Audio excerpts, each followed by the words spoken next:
The two men were now face to face, separated only by the table. It was like watching the story of Cain and Abel play out in real life. Carl had found a way to hurt and humiliate his brother, and he was reveling in it.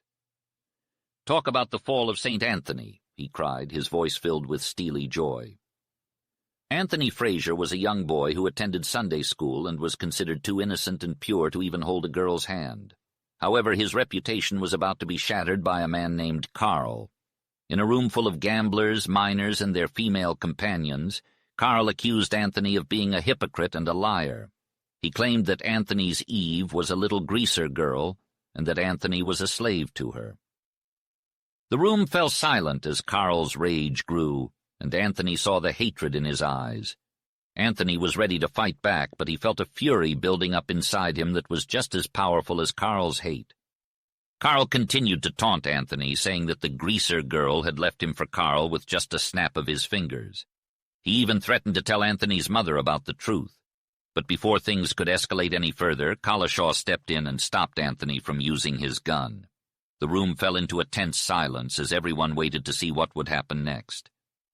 Collishaw grappled with Anthony, but he was flung off. Carl lunged in close to save himself, and a writhing, wrestling struggle ensued, quick and terrible. Then the gun boomed with a muffled report, and Carl Fraser, uttering a cry of agony, fell away from Anthony, backward over the table. His gaze, conscious and appalling, was fixed on Anthony. A dark crimson spot stained his white shirt.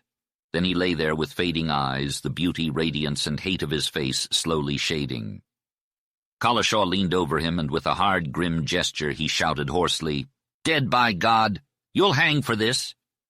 A creeping horror slowly paralyzed Anthony, but at that harsh speech he leaped wildly, flinging his gun with terrific force into the sheriff's face.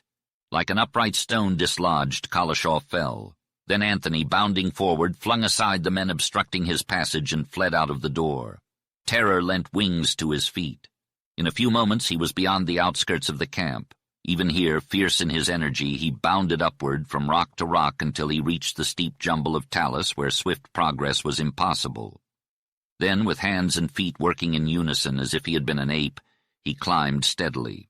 From the top of the first rocky slope he gazed back fearfully.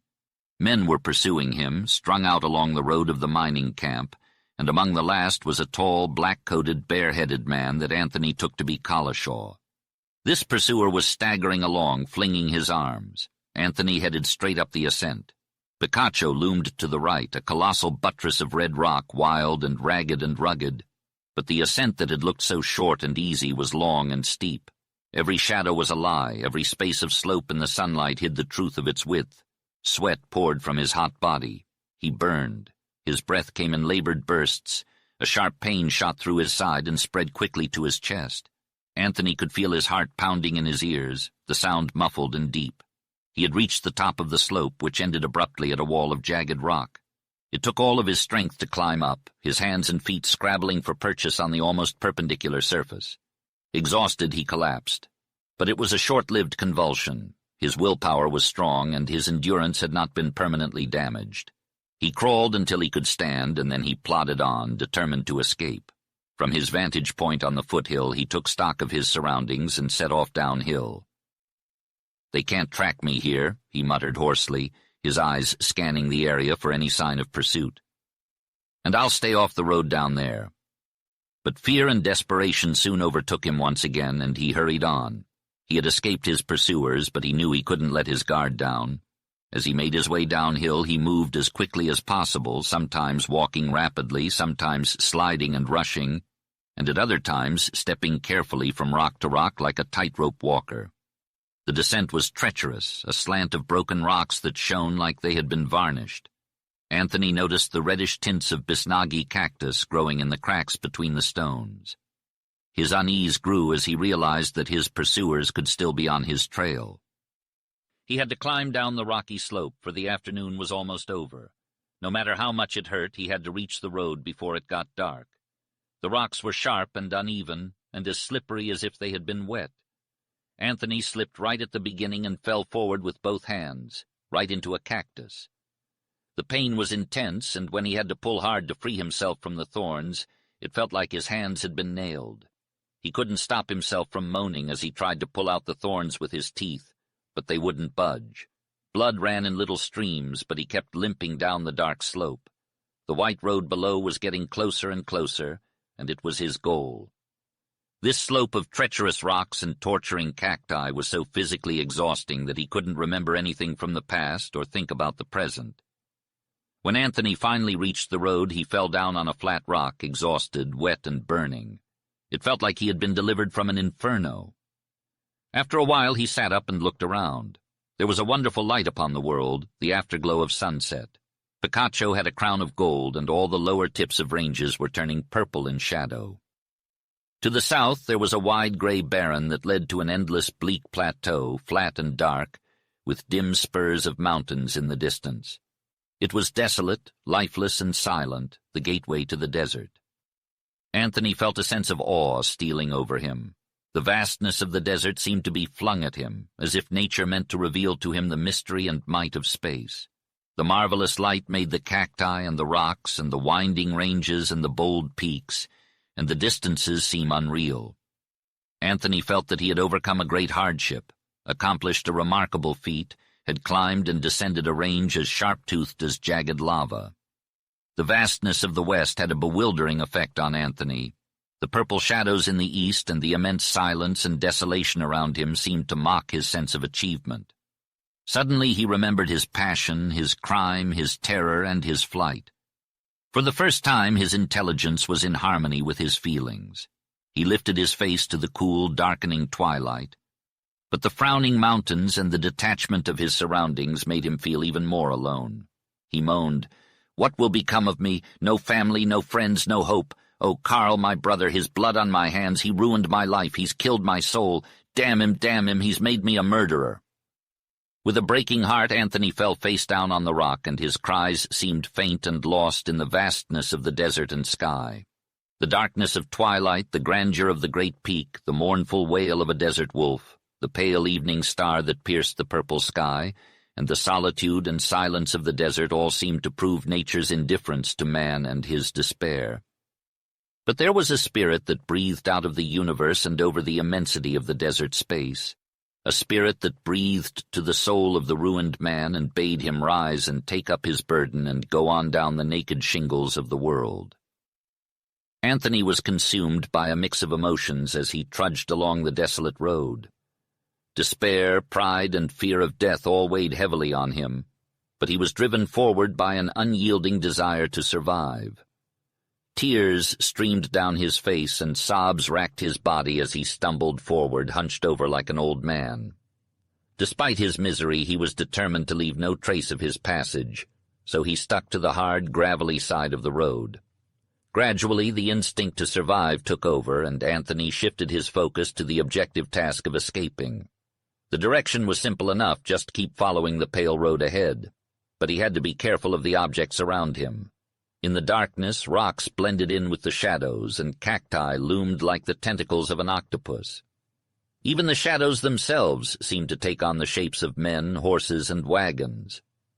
The obscurity was all-encompassing, except to the west, where the horizon was an endless, wild expanse against a starry sky. Anthony walked for miles, his strength gradually renewing. He never once looked up at the heavens, instead stopping periodically to listen for any sounds around him. As the morning dawned gray and bleak, Anthony saw smoke in the distance. Yuma was close. He was approaching human habitation and knew he had to be careful. He would have to hide during the day and travel at night to avoid detection. As he traveled down the road, a thick cluster of arrowweed signaled that Anthony had arrived in the lowlands of the river. He moved forward cautiously, like a wounded deer trying to remain unseen. Though he wasn't famished or parched, he felt a persistent ache throughout his entire body. Sleep was the only thing he craved, as his mind and body yearned for the sweet release of unconsciousness. Chapter 7. Anthony's deep sleep was disrupted by fleeting moments of consciousness. He felt the intense heat, discomfort, and aching pain. He could hear muffled sounds in the distance.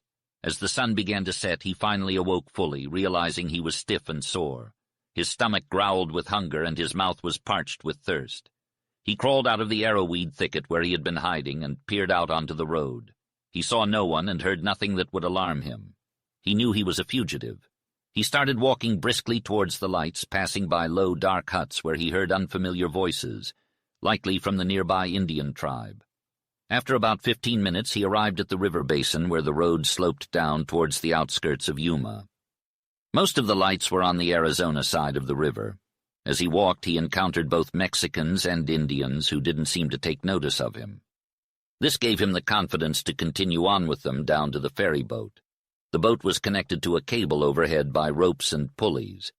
Once everyone was on board, it was pushed off and the current carried it across the river. Anthony disembarked with the other passengers and walked a few rods down the bank. He discovered a small dock with a skiff attached to it.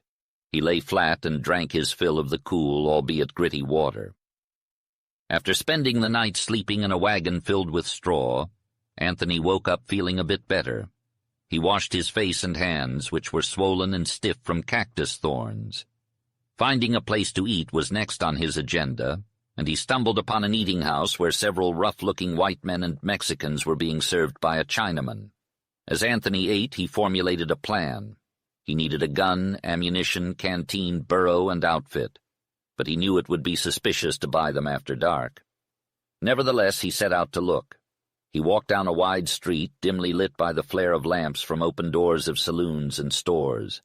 A stream of men passed him by, rugged, unshaven, dusty-booted white men, and Mexicans with their peaked sombreros and embroidered jackets and tight braided trousers. Anthony felt a wildness he could not see or hear. It dragged at him, making him feel like a part of the frontier life. He longed to escape from himself. Suddenly he saw a tall man in a black frock coat that reminded him of Collishaw. He quickly turned down a side street into the gloom and saw wagons and heard the munch of horses in stalls. Evidently this place was a barnyard and might afford him a safe retreat for the night. The first wagon he examined contained straw, so he climbed into it and lay down. For a long time he lay there worrying over the risk he must run the next day, until at length he fell asleep. When day dawned, however, Anthony felt less afraid. The sun was rising in red splendor, and the day promised to be hot. As it was early, but few people were to be encountered, and this fact lent Anthony more courage. Finding the place where he had eaten the night before was a breeze. Anthony ate heartily, not because he was famished, but because he knew he might have to travel far on this meal. Afterward, he headed towards the business section of town. He approached it by a street that climbed to the highest point in Yuma. Anthony entered a store and got lost in the excitement of purchasing what he needed. He required a small mule or burro to pack his outfit. While the storekeeper went out to get it for him, several Mexicans entered. One of them recognized Anthony and cried out, "Santa Maria!" before running out, followed by his comrades. It took Anthony a moment to recall the man's name. Felix, the Mexican who had brandished a knife at Carlos. Therefore, Anthony contemplated the risks he needed to take to get away with the necessary outfit. The storekeeper returned to say he could furnish a good burro ready to be packed at once, and Anthony made a deal with him for the whole outfit. As he counted out the money, the storekeeper gathered up an armful of Anthony's purchases and carried them out through the back door. This gave Anthony a chance to glance from the front door into the street, where he saw Felix striding and gesticulating wildly to the white man Anthony had seen before, the tall, black-coated Collishaw, who was significant and grim with a white bandage over his face. A shock pierced Anthony's heart, followed by a terrible icy compression, and then a bursting gush of blood, a flood of fire over his body. Bounding through the store like a wild animal, he leaped out the door and dodged around all the obstacles in his path. He didn't even notice the storekeeper as he vaulted over a high board fence and into an alley. Sprinting through the alley, he burst onto a street and raced towards the river. His eyes were fixed on the ground beneath him and the end of the street. Finally, he arrived at the riverbank and saw a skiff with oars in place. With one mighty shove, he launched the skiff into the water and began rowing across the river. No one had followed him yet, and he felt a sense of relief. As he reached the California shore, he saw the lone black mountain peak in the distance. The dust was ankle-deep and made it hard for him to breathe. He quickened his pace, desperate to escape the confines of the yellow brush that seemed to trap him. The frequent bends in the road were both a blessing and a curse, allowing him to hide from pursuers, but also obstructing his own view. He felt a great passion to escape, and his mind was consumed with thoughts of Collishaw and the pursuit. The road, the dust, and the brush all seemed like physical obstacles to be overcome. Finally, he climbed up onto the open gravel ridges, which were like the ridges of a washboard, up and down and completely barren. The land before him sloped upward, with a lone mountain peak in the distance. It was a striking sight, the peak a mix of red and black, shining brilliantly against the sky. Anthony felt a sense of satisfaction as he realized that the hard gravel ridges did not leave any imprint of his boots as he walked. He knew he had a chance to escape, but he also knew the dangers of venturing out into the desert without food or water. Already he felt the thirst creeping up on him. As he climbed the long slope to the top of the desert mesa, he looked back and saw clouds of dust rising from the lowlands. His heart sank as he realized that it was Collishaw and his men on horseback coming after him. Anthony's veins seemed to freeze, his blood halting in his veins before bursting into flame. "They've trailed me," he gasped, his jaw dropping. "They're after me on horses." The realization hit him with stunning force, making him reel and his sight blur. It took him a full moment to gather his wits and rally his forces. When he looked again, he saw that they were still miles away. He ran fleetly for a while, but soon slowed down to conserve his strength. The desert floor before him was bare, with only short bunches of low brush called greasewood and isolated patches of ocatilla. They looked like they would offer enough cover to hide him from his pursuers. Anthony knew he had to keep moving, with the hope of finding water and shelter before it was too late. Sweating profusely and breathing heavily, the runner pushed himself to go another mile. As he did, he noticed a change in the landscape of the desert.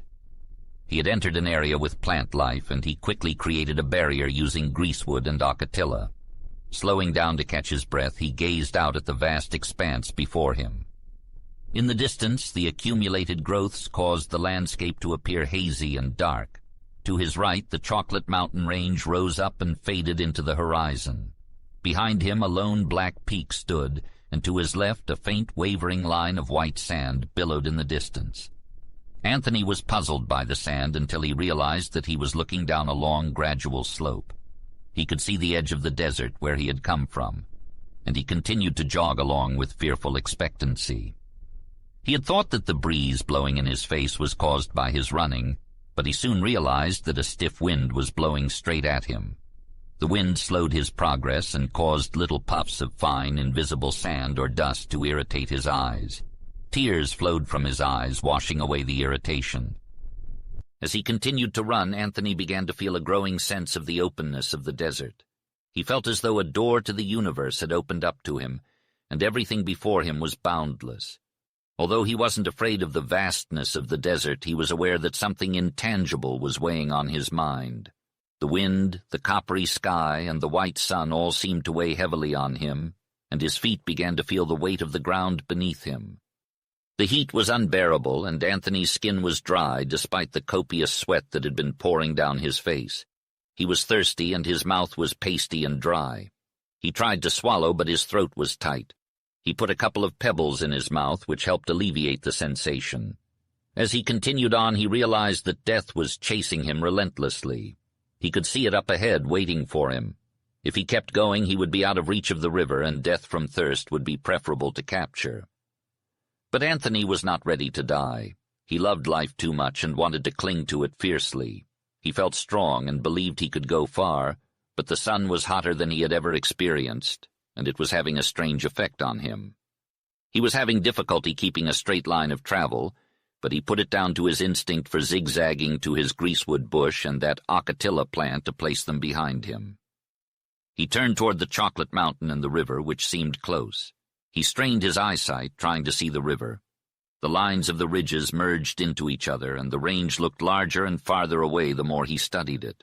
The air was full of transparent haze, and the red and russet and chocolate hues were more quiveringly suggestive of illusion. Anthony panted as he halted once more and said, "I've been told about the desert.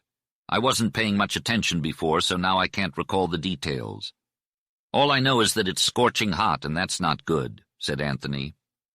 As he looked back towards the gray desert, he noticed puffs of dust and horses coming towards him. Fear took over, and he ran as fast as he could, not caring where he was going. He ran until he couldn't run anymore and collapsed on the ground. His chest felt like it was splitting, and his heart was pounding so hard it felt like it was going to burst. He couldn't breathe and gasped for air with his mouth in the dust. Eventually the pain subsided, and he got up, still feeling hot, dry, and dizzy, but he was determined to keep going. "I've escaped," he thought to himself. "Now I just need to find the river." Anthony's fear of Collishaw had faded, but he was now more concerned about the heat and his growing thirst. The desert was vast and unfamiliar, and the fact that he was no longer sweating didn't alarm him as much as it should have. The wind was picking up, blowing sand in his face and making it hard to see. Suddenly his feet started to drag, and he realized he was walking on low sand dunes. In the distance he could see larger dunes rising up like mountains of sand. The wind was getting stronger, and the sand was making it hard to breathe. Anthony knew that this wasn't a sandstorm, but it was still dangerous. He tried to walk towards the chocolate range, but the flying sand made it hard to see where he was going.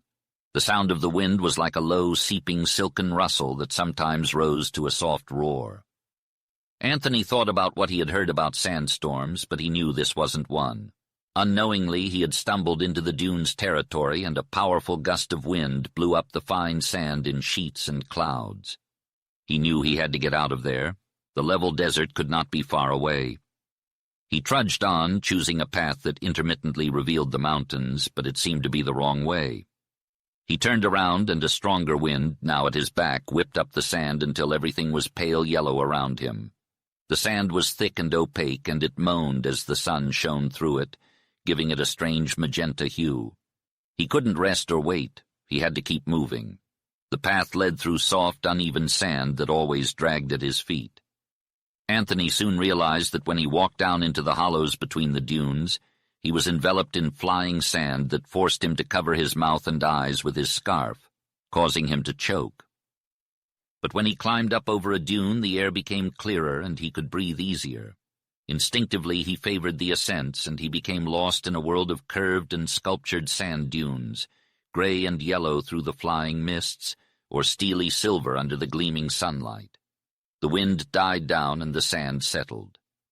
It was then that he realized he was lost, with no landmarks in sight. Beautiful white mounds of sand heaved on all sides, ribbed and waved and laced with exquisitely delicate knife-edged curves. These crests changed like the crests of waves, only instead of flying spray they were curled and shadowed veils of sand blowing from the scalloped crowns.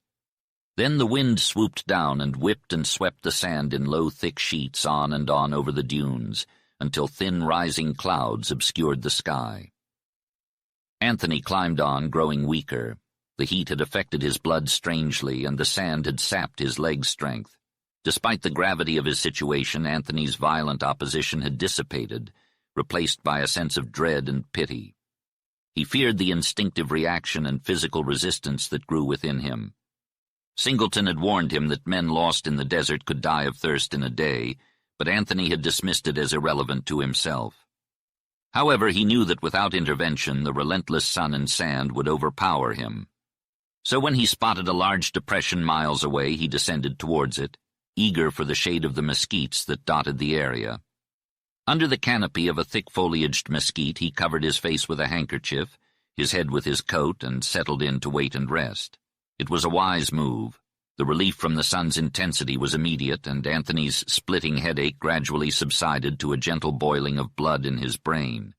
His dry skin became moist, and the unbearable burn subsided. Although he still struggled to breathe and thirsted, the pain was bearable. Anthony periodically removed the coverings to survey his surroundings, noting the sun's descent and anticipating the cessation of the wind. He could then find his way out of the sand dunes. In his exhaustion, he leaned against a low branch, eventually falling asleep. When he awoke, he felt better, albeit half smothered. His body ached, but the pain had subsided.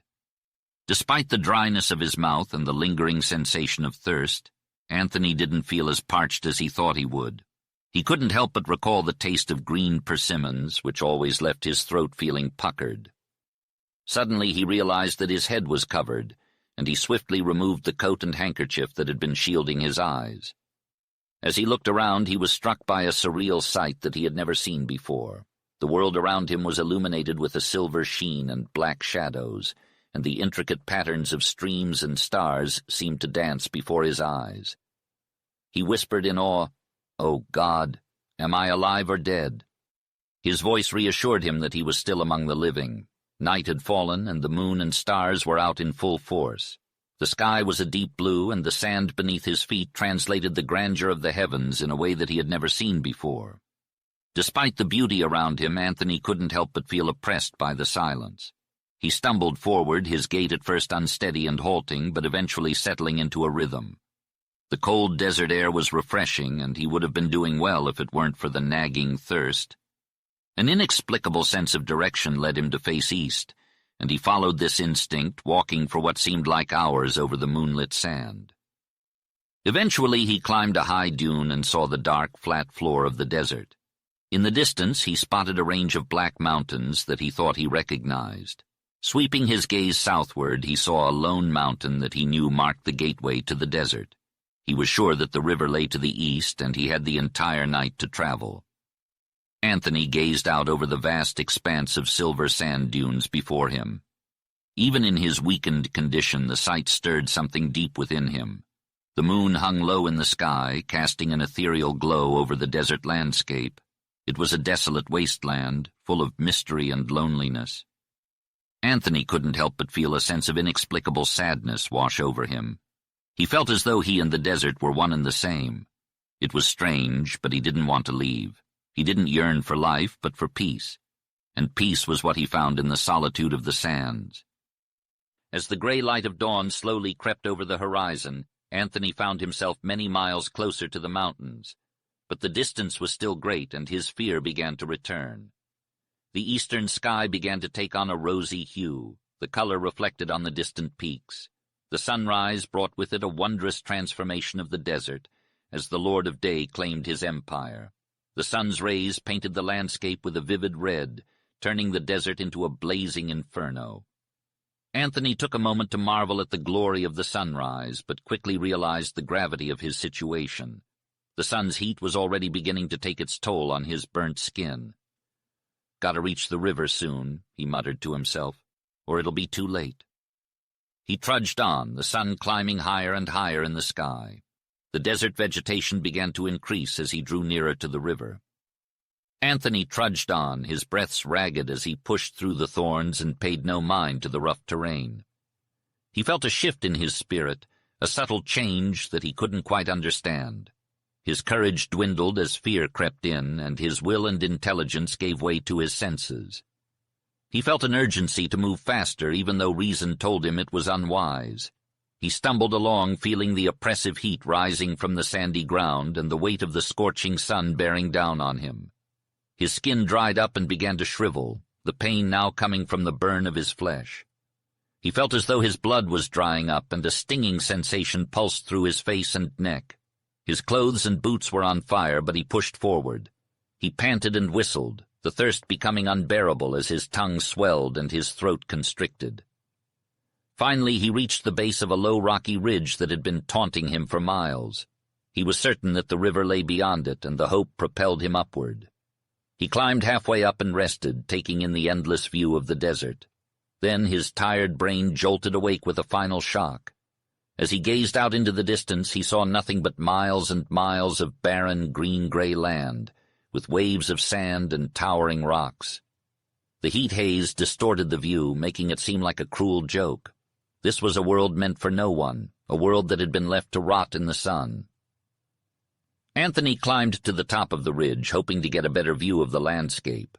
But what he saw made his heart sink. There was nothing but a vast, empty void stretching out before him.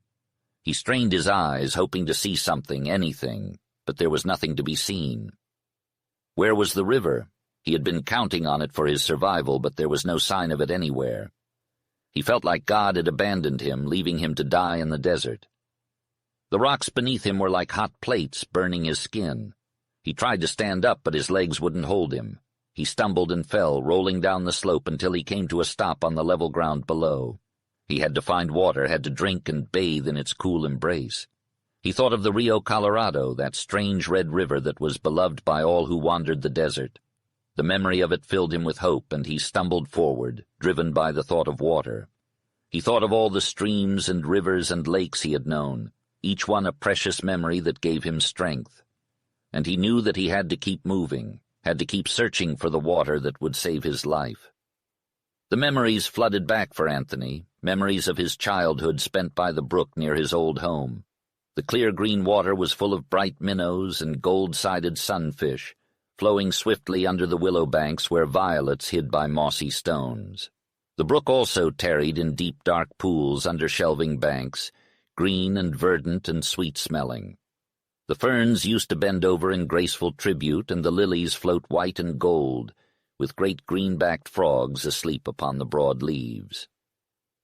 As he walked on, Anthony remembered the watering trough on the way to school where he and his brother Carl used to drink and splash each other. Carl hated water and had to be made to wash when they were little boys. He also remembered the old well on Madden's farm with its round cobblestoned walls where the moss and lichen grew. The oaken bucket used to come up bumping and spilling, brimful of clear cold water. His father had called it granite water, and the best because it flowed through the cold subterranean caverns of granite rock. Then there was the spring in the orchard, sweet, soft water that his mother used to send him after. As he trudged home, burdened by the huge bucket, he would spill some upon his bare feet. Yes, as Anthony staggered on aimlessly now, he was haunted more and more by memories of water. That dear, unforgettable time of boyhood when he used to love the water. To swim like a duck and bask like a turtle, it seemed far back in the past, across some terrible interval of pain, vague now, yet hateful. Suddenly Anthony was startled out of his reminiscence by something blue and bright that danced low down along the desert floor. A lake. He halted with an inarticulate cry. There was a lake of blue water, glistening exquisitely clear with borders of green. Without hesitation, Anthony rushed forward towards the lake. The water glistened and shimmered in the sun before thinning out, casting a shadow and disappearing completely. Anthony stopped in his tracks, rubbing his eyes and scanning the area. Behind him lay a strip of blue, dotted with desert plants. It appeared to be another lake, larger and clearer than the first, with green shores beautifully reflected in the water. Anthony was bewildered. He had crossed a barren flat to reach this point, so how could he have waded through a lake? He was tempted to run back, but he knew it had to be a trick of the desert or a hallucination. He leaned forward and saw the blue lake lift and quiver on a thin, dark line of shadow. As he took a step back, the lake disappeared into thin air. It was a mirage, a cruel deception of nature, and a horrible illusion to a lost man growing crazed by thirst. "Mirage," Anthony whispered hoarsely. "Blue water, ha-ha, it won't fool me." But as his vision grew hazy and his eyes reddened with blood, the desert's mirages began to deceive him. Everything around him appeared to be tinged with a red hue and danced in the heat. Shadows, cacti, and brush stood still, but the mirages gleamed like magic, shimmering and moving in the blazing sun. Anthony began to chase after every mirage that appeared, desperate for water. His hope and despair grew until he was on the brink of madness.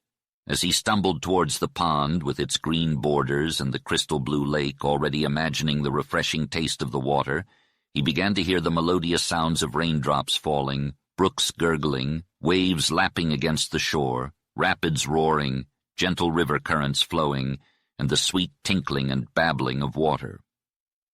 The wind-laden murmur of a mountain stream also reached his ears. Lost in the symphony of nature, he wandered around in a circle. Chapter 8. Anthony regained consciousness and found himself lying under an ironwood tree covered by a canvas to shield him from the sun. It was late in the day, and he felt relieved from the throbbing pain in his head and the unbearable thirst he had been experiencing.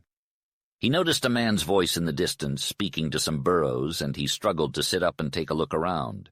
The area was scattered with boxes and pack saddles, all belongings of a prospector, and he saw 3 large canvas-covered canteens that were still wet. A black iron pot was boiling on the smoldering embers of a campfire nearby. As he looked around, he saw a short and broad man standing not too far away, feeding some choice morsels to 5 burros. The man's voice was rough, but he spoke kindly to the animals, calling them spoiled. "I used to have burros that could lick labels off tin cans and call it a square meal," he exclaimed. When he turned around, he noticed Anthony watching him. "Hello, you're awake!" he said with interest.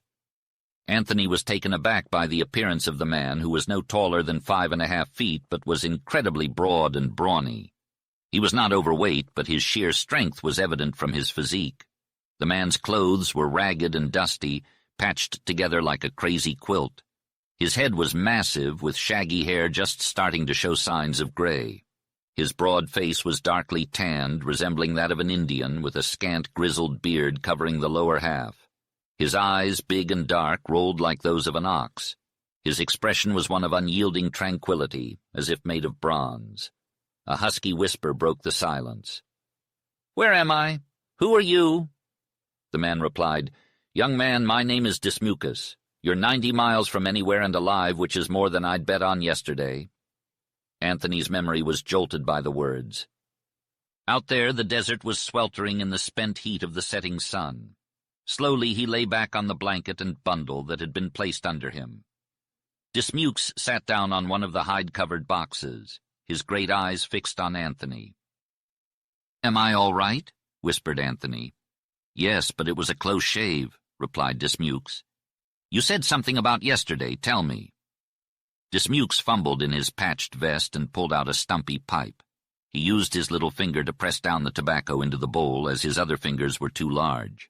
Anthony had never seen such scarred, calloused hands before. "It was day before yesterday I ran across you," began Dismukes after a comfortable pull at his pipe. "My burro Ginny has the best eyes of the pack outfit. When I saw her ears go up, I got to looking hard and eventually spotted you staggering in a circle. I'd seen men do that before. Sometimes they'd run and other times they'd crawl. I caught you and had to tie you with my rope.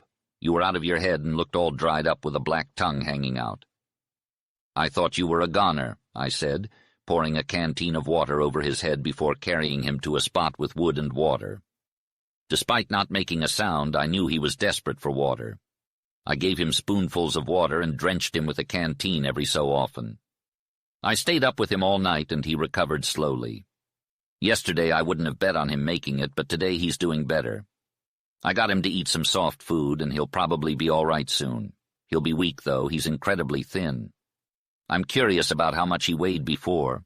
He looks like he might have been a big guy." "I was," he whispered. 185 or 190. "That's what I thought. You're not going to be over 120 now. You've lost about 70 pounds. It's just a fact. The body is mostly water, and in the desert in summer you dry up and disappear." 70 pounds! He exclaimed, shocked. But when he looked at his emaciated hands, he realized it was true.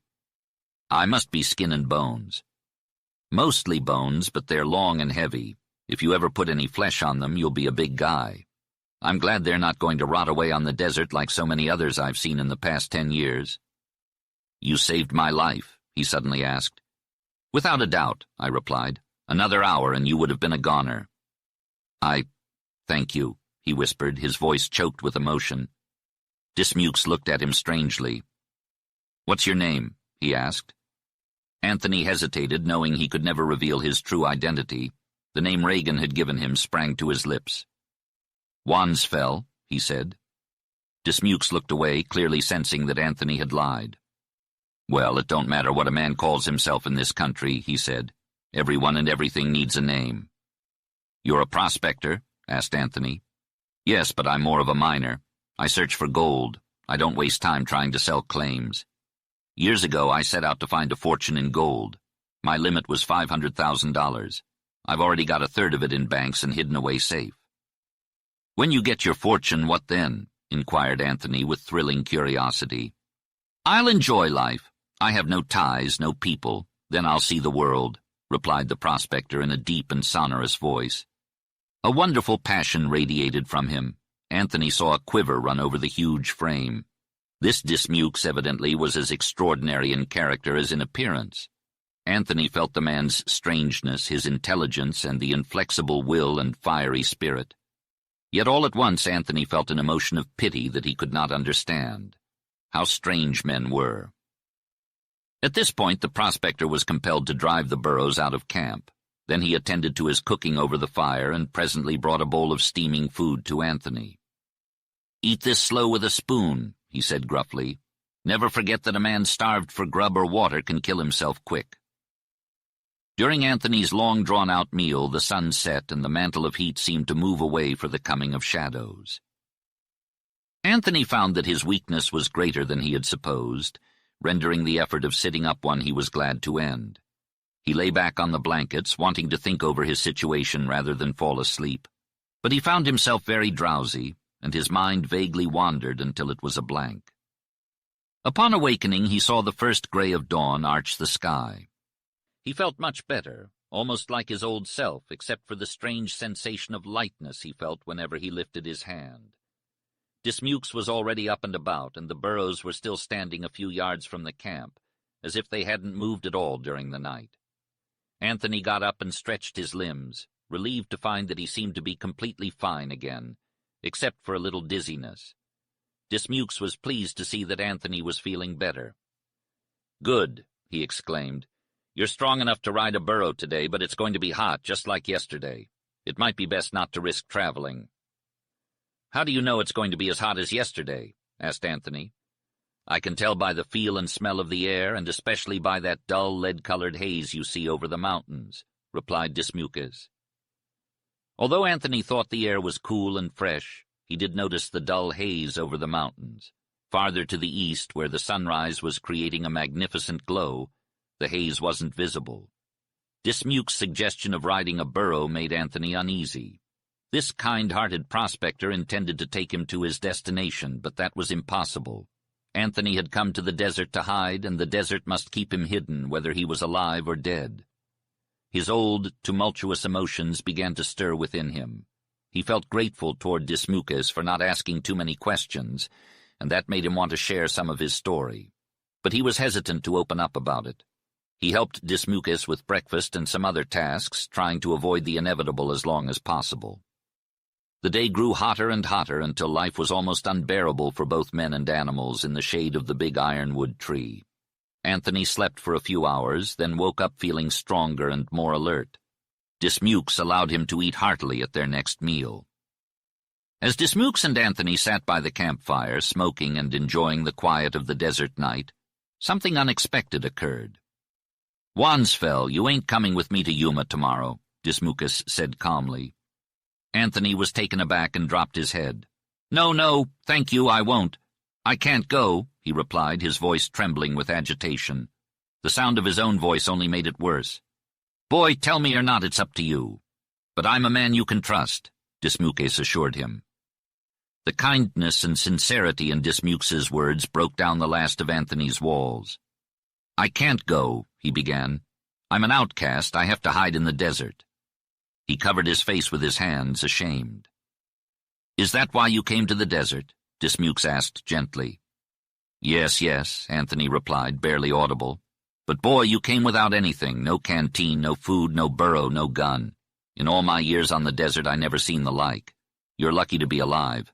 That burro of yours, Ginny, she's got eyes like a mountain sheep. She saw you from miles away, and that kind of luck won't last forever. You can't survive out here without the proper supplies.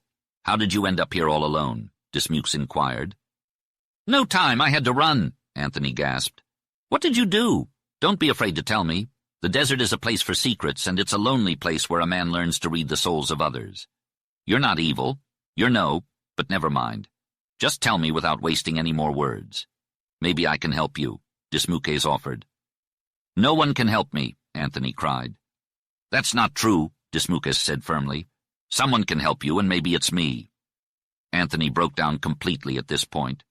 "I did something terrible," he wailed. "No crime, boy, say it was no crime," Dismukes replied earnestly.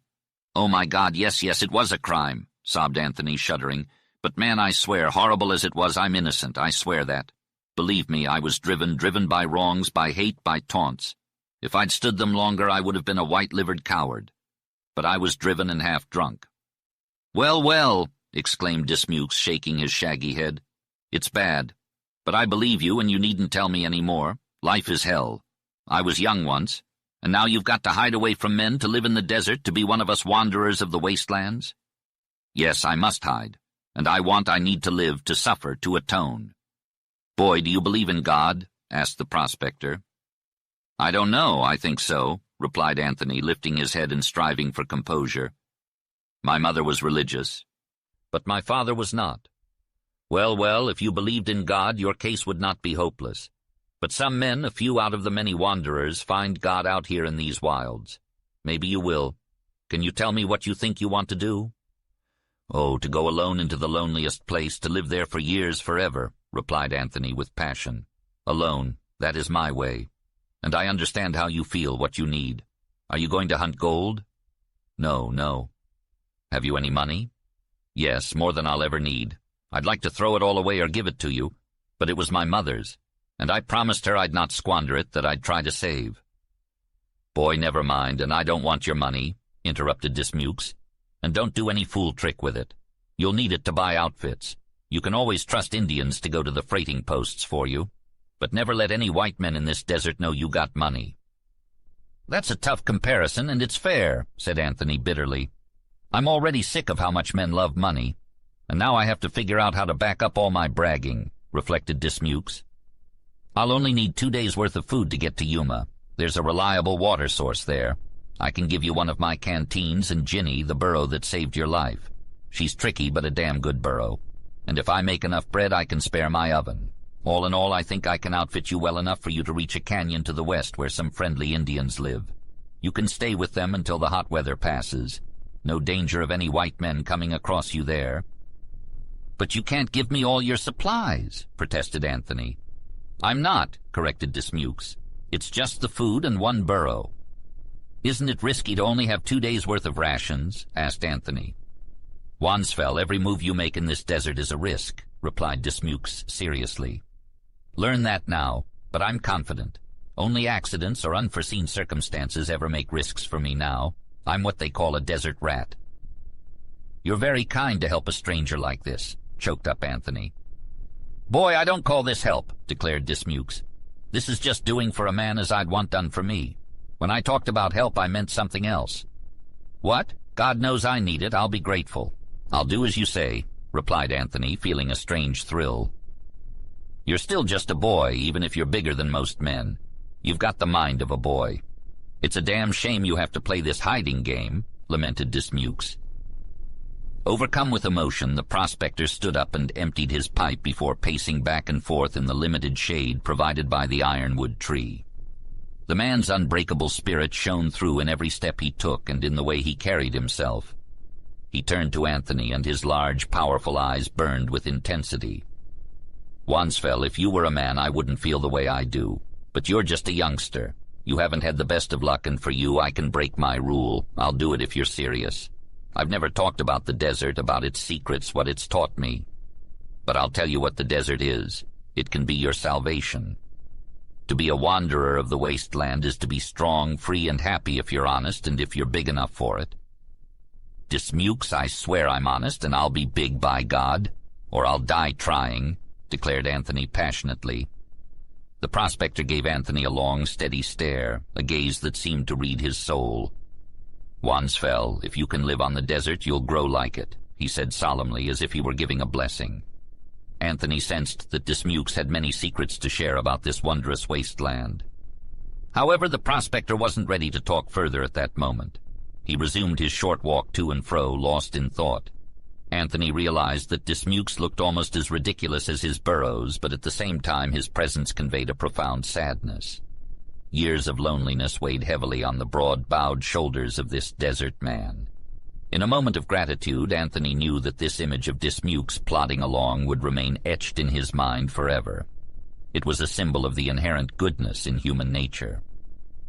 The hot day wore on, and Anthony never ventured out of the shade of the tree. He put his hand in a sunny spot once or twice, and it burned.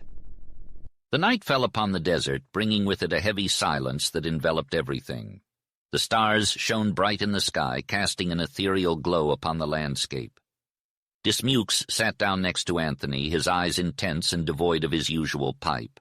It was clear that he was consumed by a strong emotion. Wansfell, he spoke in a low, rumbling voice. It took me years to figure out how to survive in this desert. I had the strength of 10 men, but that wasn't always enough. I've been close to death so many times, from thirst, starvation, poison water, sickness, bad men, and loneliness. I've met other desert dwellers who could have helped me, but they passed me by. That's the way it is out here. Every man has to save himself and find his own soul." Dismukes paused to take a deep breath, his massive frame seeming immovable in the flickering firelight. "I'm telling you this because I see something in you. I want to do for you what I wish someone had done for me. Men come to the desert for all sorts of reasons. Some want to find gold, like me. Others want to forget or hide or seek adventure. And then there are the bad men, the robbers and murderers who roam these parts." Dismukes fell silent, his eyes fixed on the fire, lost in thought. The desert was a harsh and unforgiving place, but it had a way of bringing out the best and worst in people. Anthony listened carefully, knowing that there was much he could learn from this seasoned desert dweller. There are many people, mostly men but a few women as well, who wander or get lost in the vast expanse of the great American desert. However, only a handful of them survive. The desert is a merciless place, and it is littered with unmarked graves and bleached bones. I've seen far too many of them. Dismukes paused, his broad chest heaving with a sigh. "Most men think they come to the desert for gold, or for the silence, or the color, or the loneliness," he said. "But that's not really why they come. The real reason is deeper, and I can feel it, but I've never been able to put my finger on it. All I know is that life on this wasteland is fierce and terrible. Plants, reptiles, beasts, birds, and men all have to fight for survival far more than they do in fertile parts of the earth. You'll learn that soon enough, and if you're observant and thoughtful, you'll understand it. The desert is not a place for white men," he continued. "Indians can survive in an oasis, but they don't thrive there. I have a great respect for the Indians. It would be good for you to spend some time with them. But what I really want you to understand is this." Dismukes paused again, raising one of his huge hands in a powerful gesture. "When the desert claims a man, it turns him into a beast," he said. "He sinks to that fierce level in order to survive. He is trained by the eternal struggle that surrounds him. A man of evil nature who survives in the desert becomes more terrible than a beast. He is a vulture. But there are also men who are made by the desert who become like it. The men who endure the harsh conditions of the desert are fierce and elemental, like the heat, the storm, and the avalanche. But they are also greater, in a sense beyond words, due to their eternal struggle to survive. The patience, endurance, toil, fights with men, and all the perils and tortures of the desert require a strength that is hard to comprehend.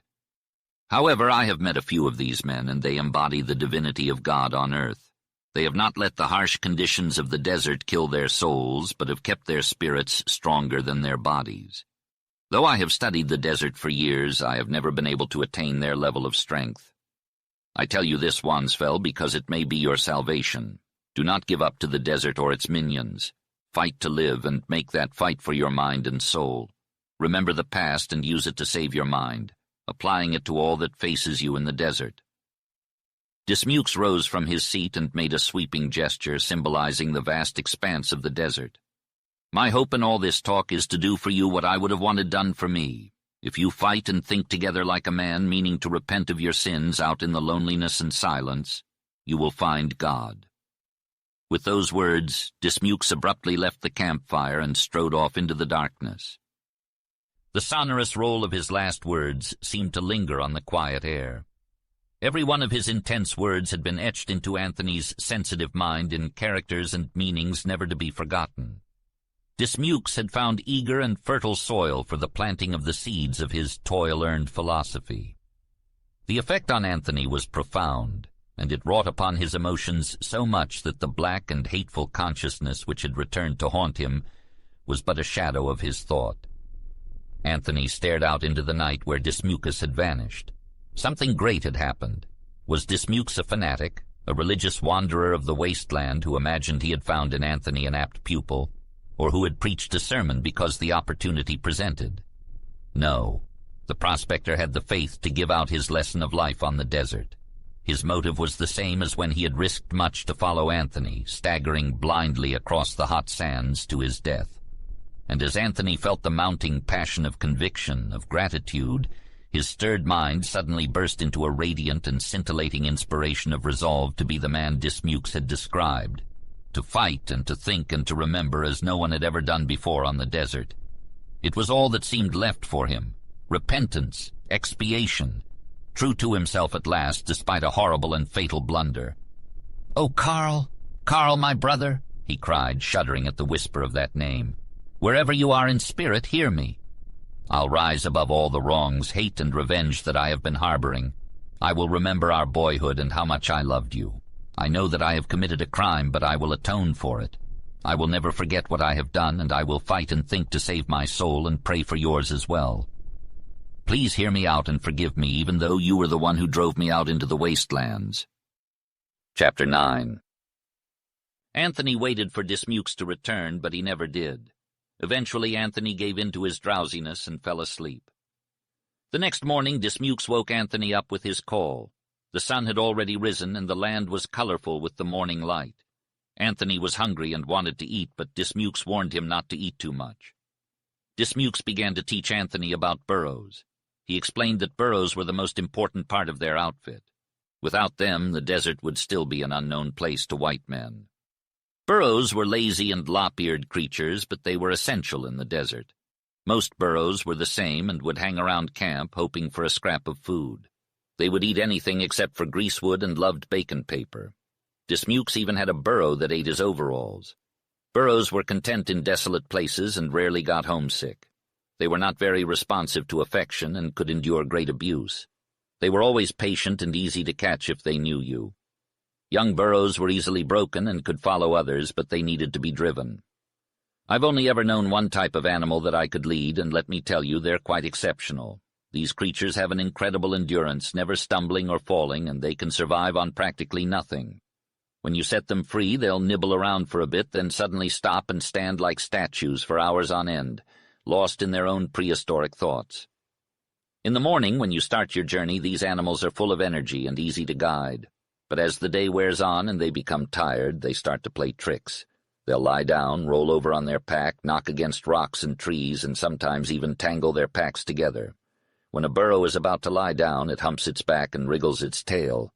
And crossing streams is a challenge for them. They're scared of water, which is strange, isn't it? I've had to carry my burrows many times, but they'll climb up or down the steepest, roughest mountain trails without fear. They can even slide down a steep slope that a man would never be able to stick to. Burrows have more patience and good qualities, as well as cussedness, than any other animal I know. They choose their partners and stick with them through thick and thin. Even in a big group, burrows will pair off, regardless of their sex. And they bray at night, a terrible, unearthly sound that can be quite startling at first. I suppose that's my introduction to desert burrows. It's all serious fact, my friend, and you'll learn that to your cost if you don't remember. You see, it's not enough to remember after you've gotten into trouble. You have to remember before. Anthony was surprised to find that he was actually amused by Dismukes' talk about burrows. "I'll remember," he said, feeling quite convinced. "Sure you will," replied Dismukes. "But the point is, you have to remember before you get into trouble, not after. Knowing when a burrow is about to deceive you is not something I can teach you. However, I can provide you with some general facts about burrows that you can use to study and learn their habits. Even then, it's still possible to spend your entire life studying burrows and still have more to learn. Prospectors often waste half their time tracking down their burrows, and many have lost their lives in the process. That's why if you choose to live in the desert, you must learn the habits of the burrow. They are the camels of this Sahara." After the prospector finished speaking, he began to select parts of his outfit that he intended to give to Anthony. Once he had made his selection, he went outside to wake up his burrow, Ginny. All the other burrows followed. "Watch me pack, and then you can try it on Ginny," he said. Anthony watched closely as the prospector placed the old ragged pads of skins and blankets and the pack saddles over them, to be buckled carefully. It was relatively easy until the hitch, which Dismukes called tying the pack on with a rope. However, after Dismukes had accomplished it on 3 of the other burrows, Anthony believed he could make a respectable showing. To this end, he began to pack Ginny and did very well indeed until he got to the hitch, which was harder to tie than it looked. After several attempts, he succeeded. During this procedure, Ginny stood with one long ear up and the other down, as if nothing on earth mattered to her. "Carry the canteen of water yourself," said Dismukes, as he led Anthony out from under the tree and pointed towards the west. "See where that long, low, sharp ridge comes down to the desert? Well, that's 50 miles. Just beyond that point lies a wide canyon where the Indians reside. They're good folk. Stick with them and work for them until you get the hang of the desert. Now let's talk about getting there. Take it slow. Rest often in the shade of ironwoods like this one. Make sure to take a good rest during the hottest part of the day. As long as you're sweating, you're in no danger. But if your skin gets dry, find some shade and water. There are a few springs along the base of the Chocolate Mountains. Keep an eye out for patches of bright green brush to locate them. And always remember, water is life. Anthony nodded solemnly, realizing how the thought of thirst alone made his throat tighten with pain. Take it slow. It might take you a few days to reach the Indians. Just keep that ridge in sight and you'll find them. The prospector then led Anthony to the other side of the tree and pointed out the landmarks. Behind us is the Chocolate Range. You can see it runs almost southeast. That shiny black mountain over there is Pilot Knob near Yuma, and straight across from us a few miles lies a line of sand dunes that run the same way as the Chocolates. They're low and hard to spot, but do you see that dim, gray, strange-looking range just over the top of them? Yes, I see it clearly. It looks like clouds, replied Anthony. That's the Superstition Mountains. You'll hear all sorts of stories about them. Most prospectors are too scared to go there, but it's said that Pegleg Smith's lost gold mine is somewhere in there. The Indians believe the range is haunted. Anyone who knows this desert will tell you that the Superstition Range changes from time to time, and it's true. Those mountains are massive sand dunes that shift shape with the winds. It's a fact, but it's still strange and eerie. Personally, I believe that Pegleg Smith found gold there, but there's no water. How can a man survive without water? Moving on, the dim purple high range beyond the Superstitions lies across the border in Mexico. Now, if you look to the right of the Superstitions, to the northwest, you can see how the desert slopes down on all sides to a pale, hazy valley that looks like a lake. It's actually the Salton Sink, which is below sea level, and it's deadly for a man to try to cross it at this time of year. It may look small and obscured, but it's actually a whole desert in itself. In the past, the Colorado River has flooded and run back into the sink, filling it with miles and miles of fresh water that soon evaporated. This desert teaches us so much about this strange old earth. Now, if you look straight up the valley, you'll see the ragged high peak of San Jacinto, and farther north you'll see San Gorgonio, which is 200 miles away. Prospectors call this one grayback because of its louse-like shape. These mountains are covered in snow during the winter.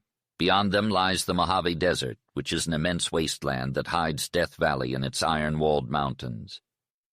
Finally, as you come back down the valley on this side, you'll see the Cottonwood Range, which runs down to meet the Chocolates.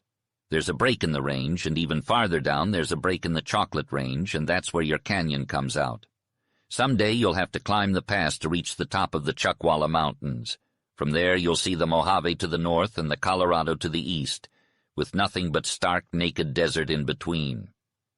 That's what Dismukes told Anthony before they parted ways. He had done his best to warn Anthony of what lay ahead. The vast expanse of desert stretched out before Anthony, and he couldn't help but feel overwhelmed by the sheer magnitude of it all. The distance and nudity of the desert seemed to glare at him, making him tremble with fear. But there was something alluring about the Superstition Range, with its luring and deceitful beauty. The haze and purple slopes leading north to the great peaks added to the sublimity of the landscape, and the mystery and unknown beyond the Bronze Ridge called out to Anthony, beckoning him to explore. "I'll never forget your kindness," Anthony said, turning to Dismukes. The prospector shook his hand, his grip firm and unwavering. "Kindness is nothing," he replied gruffly. "I owed you what a man owes to himself. But don't forget anything I told you." "I never will," Anthony promised. Dismukes refused to let Anthony pay for the burro and the outfit.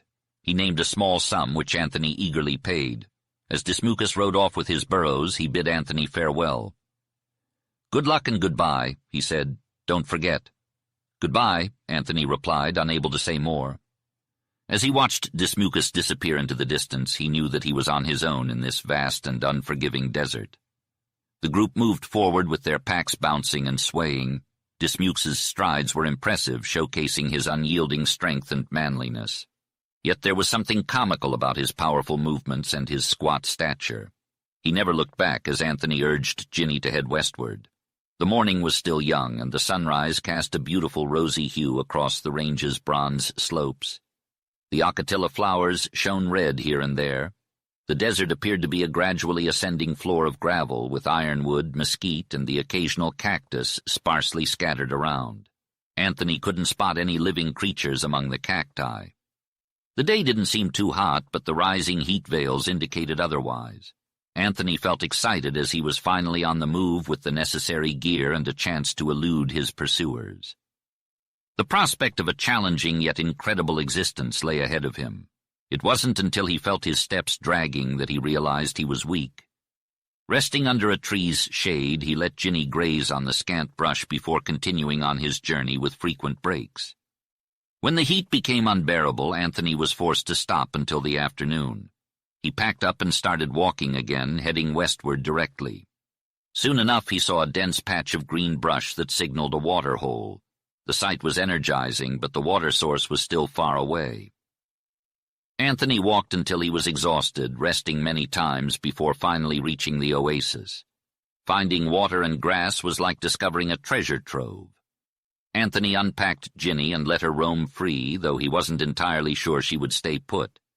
Despite feeling extremely fatigued and weak, a sense of happiness filled Anthony as he tended to the campfire. He had never been so hungry before. As he ate, the sun set, and he couldn't help but gaze out at the vast, smoky red slope that faded into purple. While adding some sticks to the fire, he suddenly realized that he had stopped looking back towards the south. The fire crackled, the sky grew darker, and the silence became overwhelming. Anthony's eyelids felt heavy, and his body felt like it was sinking into a peaceful abyss. During Anthony's slumber, he was plagued by a nightmare. Just as he was about to be captured, he woke up, drenched in sweat and trembling.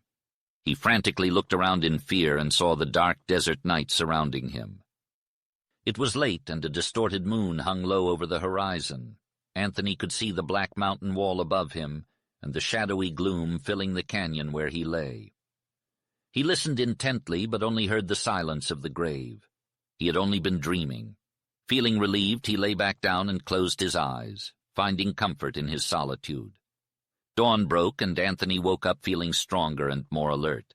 He quickly packed his things and set out towards the west as the sun rose. Though he was eager and energized, he was also more cautious than the day before and less thrilled. As his watchful nature returned, so did Anthony's tendency to look over his shoulder. He fought the urge, but it always crept back. The only way to banish it was through action and exercising his faculties. So he walked more and rested less, pushing himself to his limits until the hot noon sun forced him to stop. He let his burro Ginny nibble on desert plants while he dozed in the shade of a mesquite tree. A large ocatilla cactus nearby was covered in red flowers, buzzing with the hum of bees. Anthony couldn't shake the melody of their hum, which seemed to stir memories he didn't want to face. When he resumed his journey, the sun was still high and hot, but the slanting rays were manageable. Once he warmed up and started sweating, he could drive Ginny and maintain a strong stride for an hour at a time. He followed the base of the mountain wall, and the long, low ridge that marked his destination began to feel within reach. As the afternoon wore on, the heat subsided, and Ginny grew tired. Anthony struggled to keep her on course and searched for a green thicket marking a water hole, but couldn't find one. As night fell, he had to make camp without water for Ginny, which worried him. The next morning, after walking for an hour, he spotted a green patch of thicket in the distance, signaling the presence of water. The sight lifted his spirits. The morning was good for walking, and Anthony only rested for a couple of hours during noon. However, the green patch in the distance seemed just as far away as when he first saw it, as is the way with distant objects on the desert. Eventually, he realized he was getting closer to the place. Finally, he arrived at a large green thicket that clogged the mouth of a narrow canyon. There was a spring that flowed from under the mountain base and sent a slender stream out to be swallowed by the sand.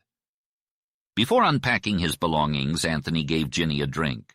The campsite was desirable, except for the lack of dead firewood nearby. Anthony carefully removed the pack, putting the boxes and bags together and covering them with canvas. Then he set out to find some dead ironwood or mesquite to burn. However, all the desert growth, mostly greasewood and mesquite, were young and green. Anthony searched in different directions, but he couldn't find a stick. He walked west along the rocky wall and had no better luck until he came to a deep recess in the wall full of brush. Here he collected a bundle of dry sticks with considerable effort and then trudged back towards camp. Before long, he thought he saw smoke. "It's funny how those smoke trees fool you," he said. Even after he thought he smelled smoke, he was still unsure. However, as he neared the green thicket that hid his camp, he saw thin blue smoke low down against the background of the rocky wall. The sight alarmed him. The only explanation he could think of was the possibility that a prospector had arrived at the spring during his absence and had started a fire. Anthony began to hurry, and his alarm grew to dread. When he ran around the corner of the thicket to his campsite, he saw a fire. The scene was desolate. There wasn't a prospector in sight, nor any indication of pack animals. And to top it off, Ginny was nowhere to be found. "What in the world?" Anthony muttered, dropping the bundle of sticks he had gathered. Confusion and a sense of impending doom settled over him. He dashed forward, crying out, "Where's my pack?" The fire that had once been his camp was now a mere smoldering heap. His pack had been completely consumed by the flames. Everything from blankets to bags had been reduced to ashes. Some charred utensils were strewn about near the remains of his burnt canvas. It was only at this moment that the full weight of the disaster hit him. All of his food was gone. Chapter 10. It took some time for Anthony to process the shocking loss of his pack and supplies. He couldn't connect the dots until he examined the tracks nearby and realized that Ginny, his burro, was to blame. Evidence mounted as he found unburnt matches scattered around the area. Ginny had pulled the canvas off the pack and, in her quest for food, had bitten into the matches and set them ablaze.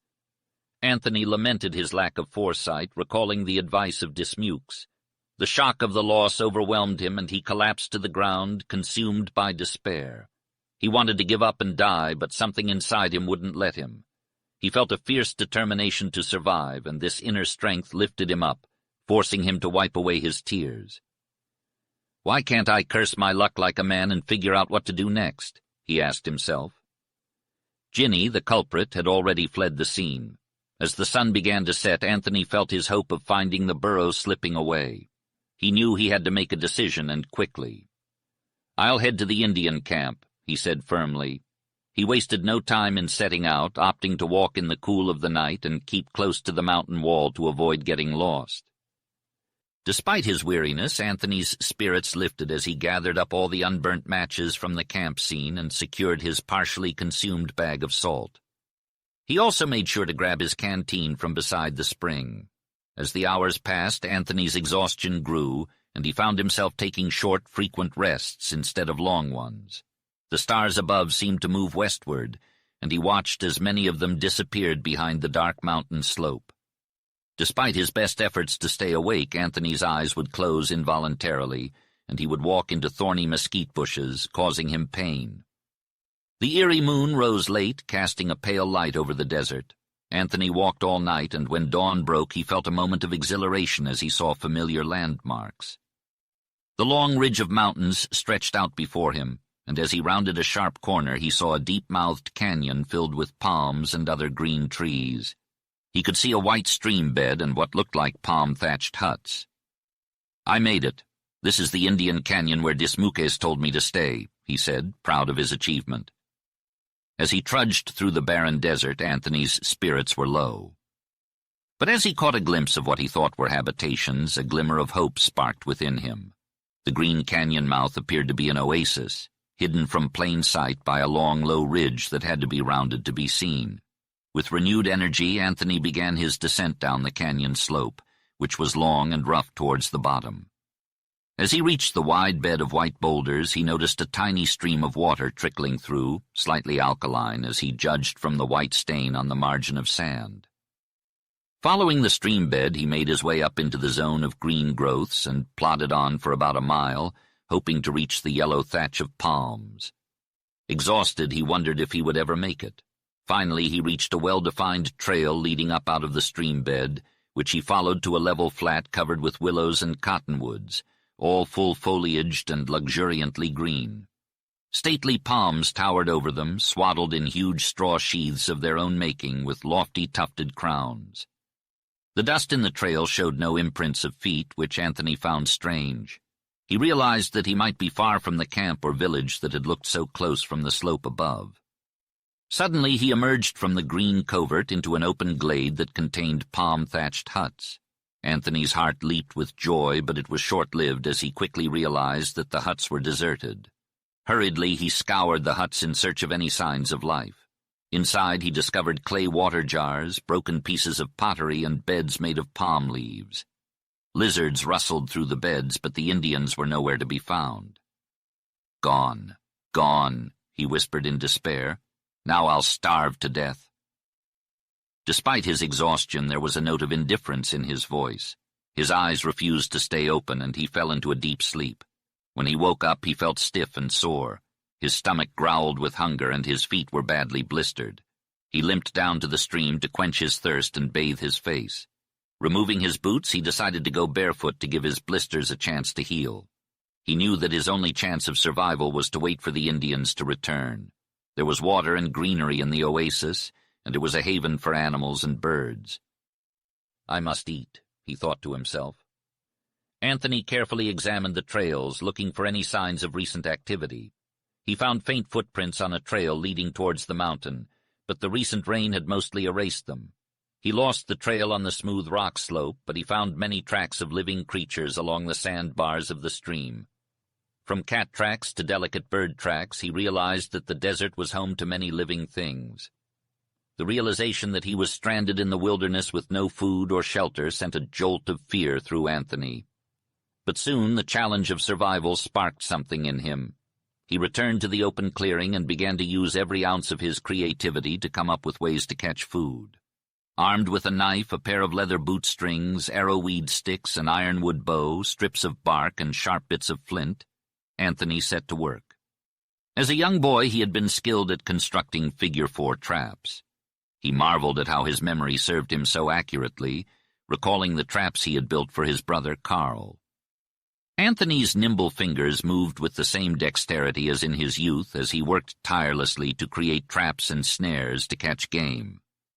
As he worked, he remembered his skill at making slings, and the possibility of constructing one inspired him. He had a rubber band in his pocketbook that he could use, but he needed cords to connect the rubber to a forked prong and a carrier of some sort. He cut a triangular piece out of the top of his boot to use as the carrier. In the past, he had used leather from old shoes to make cords, but this time he found a solution in his suspenders made of woven linen threads. Anthony's mind was consumed with the challenge of survival, and he worked tirelessly to create the tools he needed to catch food. The fear of being stranded in the wilderness was still present, but it was overshadowed by his determination to survive. As he unraveled the rubber bands, he made an astonishing discovery. There was enough material to fashion a second sling. He couldn't help but feel a sense of satisfaction as he finished crafting the instrument. He knew that the deadly precision he once possessed with this weapon would quickly return to him. With renewed determination, he turned his attention to the other contraptions he had planned. As he worked, he was taken aback by the sudden onset of darkness. He briefly wondered if a cloud had obscured the sun, but realized that it had already set. "If time continues to pass at this rate, life will be over before I know it," he muttered to himself with a sigh. In one of the thatched huts, he fashioned a bed of palm leaves and settled down to sleep. Despite feeling a sense of familiarity with his surroundings, he was too exhausted to give it much thought. He felt an emptiness within him that he couldn't quite explain, and as he looked out into the night, he was struck by the vastness of the desert landscape. It was both awe-inspiring and terrifying. As he drifted off to sleep, a sense of worry and fear lingered in the back of his mind. He awoke at dawn, roused by the gnawing hunger in his stomach. Without a second thought, he set out to hunt. The stream was teeming with doves, blackbirds, and even a covey of quail, but his eagerness got the best of him, and he failed to catch a single one. He followed them from place to place all over the oasis until they vanished from his sight. He set up his 2 traps, baiting them with cactus fruit, and scoured every nook and cranny of the canyon oasis. His stealthy steps stirred up lizards, rattlesnakes, rats, and ground squirrels, but they were too wary for him to catch. Although he could have caught the rattlesnakes, he was repulsed by the idea of eating them. The day passed more quickly than the previous one, but he was left exhausted and increasingly hungry. As soon as he lay down, he fell asleep. The next day he had more opportunities to secure meat, but failed due to haste, poor judgment, and inaccuracy. He learned that he needed to be perfect if he wanted to survive. He watched as a hawk swooped down and caught a squealing rat in its claws. A shrike flew low to avoid detection and pounced on a lizard, and a horned toad used its long and almost invisible tongue to snatch a bee from a flower. These actions showed him the perfection of desert hunters, but he was not equipped like them. During the hottest part of the day, when birds and animals rested, he practiced with his crude weapons. His serious eagerness began to give way to instinctive force, a fierce something that began to come out in him. He became more conscious of himself, his plight, and his presaged agony, but only in fleeting moments that he quickly dismissed. His mind was focused on survival, and he spent all his energy on it. At the crack of dawn the next day, Anthony stumbled upon a covey of desert quail. They had flown down from the sage-covered inclines to perch themselves among the willow trees lining the stream. Anthony slithered noiselessly through the sand, his sling at the ready. His heart pounded and his mouth watered with excitement. The mere thought of food made him ravenous. The tension and thrill of the moment were too much for Anthony to handle, and he felt an unfamiliar savage joy coursing through him. He glided through the willow grove, careful not to disturb a single twig. The mournful chirps of the quail acted as his guide. Through a gap in the leaves he spotted the sleek gray birds, some adorned with tiny feathers, pecking at the wet sand by the water's edge. Anthony lay flat on his stomach, his sling pulled taut, waiting for the right moment to strike. When a group of quail huddled together, he let fly a shot. The heavy pebble flew true, scattering feathers everywhere. One bird lay lifeless on the ground, while another flapped about wildly. The rest scattered through the willows, and Anthony dashed after them. He pounced on the wounded bird, crushing its neck, and then picked up the other. "I got him! I got him!" he exclaimed, ecstatic, as he felt the warm, plump bodies. It was a moment of strange elation. Out of breath, sweating profusely, trembling all over, Anthony felt like a triumphant boy hunter once again. But there was more to it than that. It had to do with the physical sensations he was experiencing, particularly his hunger. Plucking the feathers off the birds would take too long, so Anthony skinned and cleaned them before washing them in the stream. Once done, he hurried back to his campsite to start a fire and cook the birds. Broiling them would be the quickest method, something he had learned from cooking strips of meat before. Due to his intense hunger, he couldn't wait for the fire to be perfect, causing him to rush the broiling process. Luckily, he had a bit of salt left in his pack, which he used to season the 2 quails he had caught. Devouring the meat down to the bones, he found that it only increased his hunger, making him crave more. He spent hours searching for more prey, day and night, until he stumbled upon a covey of doves. He continued to hunt for birds, but they soon became aware of his presence and avoided the area altogether. With no other options, he turned to ground squirrels, trade rats, and kangaroo rats. They were plentiful at first, but eventually they became too wary and disappeared. In a stroke of luck, 2 burros wandered into the oasis, but they were too wild to catch. Anthony tried to trap them, but it was all in vain. He chased them for hours, but exhaustion and weakness overtook him, causing him to collapse. The hunger he felt was unbearable, and he lay there desperate for food. He endured the pains of hunger, trying to alleviate them with meat, but they only grew stronger. After a few meatless days, the pains subsided. He forced himself to hunt and was lucky to kill a rabbit, which revived his strength but also his pains. As days passed, his efforts took a toll on him, diminishing his aggressiveness and leaving him to eat rattlesnakes and any living creatures he could club to death. Pain and hunger eventually left him, but his peril was revealed. He realized he had detached from his passion to live, and starvation would be the easiest death. But he had sworn to fight, so he continued to drag his weary body around in a futile hunt, chewing leaves and bark and eating mesquite beans and cactus fruit. The longer he went without meat, the less he cared for it or for living. When he did kill something to eat, his instinct to survive flashed up with revived hunger. The process of detachment from passion to live was agonizing, infinitely worse than starvation. His skin turned brown and shriveled up like dried parchment wrinkling around bones. His hands looked foreign to him, and when he lay down on the stones to drink from the stream, he caught a glimpse of his reflection. The face staring back at him was shrunken and with sunken eyes. He spent most of his time sleeping or watching, feeling and listening. During these moments, something changed within him, but he couldn't quite grasp what it was. It had to do with peace, with dreaming, with disappearing. He no longer felt real. His mind was occupied with the hot sun, the cool breeze, the hum of bees, the sound of water, the never-ending procession of heat veils that moved across the oasis. At dawn, his old instincts kicked in and he searched for food. But if he didn't find anything, the urge to hunt would disappear, replaced by fatigue and lethargy. The rest of the day he lay in the sun or shade, dreaming and starving. One lazy noon hour he watched the honeybees darting back and forth, leaving flowers and flying in a straight line across the oasis. He realized that the bees must have a hive at the end of their route. Bees made their homes in trees, so if he could find the nest, he could find honey. The idea excited him. Anthony had never heard of bee hunting, but in his desperation he instinctively followed the correct method. He watched the bees fly away, keeping them in sight as long as possible, then walked to the last spot he'd seen them and waited for more. After only a half hour of following the bees' flight path, Anthony arrived at a familiar sight, a large cottonwood tree that he had passed by countless times before.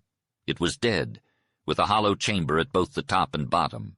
The bees had made their hive in the upper chamber of the trunk. Anthony set fire to the tree, smoking out the bees. The next task was to fell the tree, but he lacked the strength to climb it. Luckily, the trunk was rotten both inside and out, making it easy to burn and tear apart. It took most of the day, but eventually the tree fell apart, revealing a hollow chamber filled with pounds of honey. Anthony knew that eating too much of the sweet honey could cause him great distress and even kill him.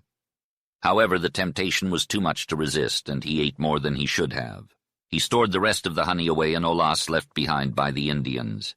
Unfortunately, he paid for his gluttony with severe illness that lasted all night and into the next day.